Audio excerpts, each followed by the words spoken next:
Di dalam dungeon di Amerika, terlihat seorang hunter ketakutan melihat Pak Tua Elves muncul di sana, dan Pak Tua sepertinya mencari pecahan cahaya yang terang. Lalu seseorang muncul dan mengatakan sesuatu tentang pulau di timur. Ternyata orang itu bernama Yogumund. Pak Tua menjelaskan kalau pulau kecil di timur adalah tempatnya sang Shadow Monarch, dan menanyakan kepada Yogumund apa ia akan pergi ke sana. Yogumund membenarkan hal itu dan mengatakan kalau para rulers akan melepaskan sesuatu di selatan pulau itu. Pak Tua mengkhawatirkan keberadaan Shadow Monarch di sana, tapi Yogumund mengatakan selama sang arsitek memenuhi kontraknya, semua akan baik-baik saja. Tapi yang terpenting, pecahan cahaya yang terang sudah dipastikan ada di sana, kata Yogumund. Pak Tua sangat bersyukur mendapatkan informasi seakurat itu dan mengajak Yogumund untuk bekerja sama dengannya.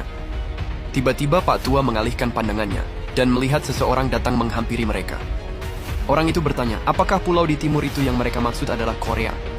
Pak Tua menjawab, tidak ada yang bisa kau lakukan tentang itu, dan tidak ada waktu untuk meladeni dirinya.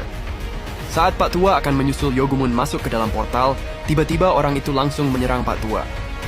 Pak Tua menahan serangan itu dengan sihir esnya, dan ledakan besar pun terjadi. Di dalam Red Gate, terlihat bos dari dungeon itu menanyakan kepada Jinwoo, apakah ia yang membunuh orang-orangnya, dan mengejek Jinwoo kalau dengan tubuh kecilnya bisa sampai sejauh ini, dan cukup terkesan karena Jinwoo dapat berbicara dalam bahasa mereka. Lalu bos itu memerintahkan semua pasukannya yang bersembunyi untuk keluar sekarang. Tapi ternyata, tidak ada satupun pasukannya yang keluar.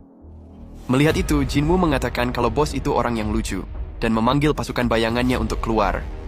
Sepertinya sudah tidak ada yang tersisa dari pasukan bos itu. Lalu ada sesuatu yang dilempar mengenai kepala bos itu, dan bos itu menangkap benda yang dilemparkan kepadanya. Saat bos membuka tangannya, ternyata itu kepala anak buahnya yang dilemparkan oleh Beru. Bos itu sangat marah sampai tak bisa berkata-kata. Lalu Jinwoo memerintahkan semua pasukannya untuk maju menyerang. Semua pasukan bayangan bergerak serempak mengikuti perintah Jinwoo. Pihak lawan pun bersiap menghadapi serangan tersebut. Pertempuran pun terjadi, dan sepertinya pasukan Jinwoo lebih unggul. Ada dua monster yang lepas dari kepungan dan mengarah kepada Jinwoo. Tapi ada tank yang langsung menghajar kedua monster itu. Melihat pasukannya terbantai, bos itu akhirnya bergerak maju, tapi Beru dan Igris memutuskan tangan dan kaki bos itu. Akhirnya bos itu terjatuh karena serangan itu, tapi Tusk langsung mengeluarkan sihirnya dan menekan bos itu ke dalam tanah.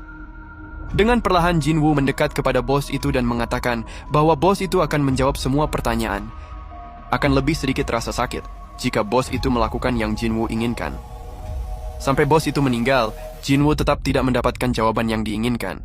Ia merasa kalau sistem ikut campur lagi dalam hal ini. Sambil membuka inventory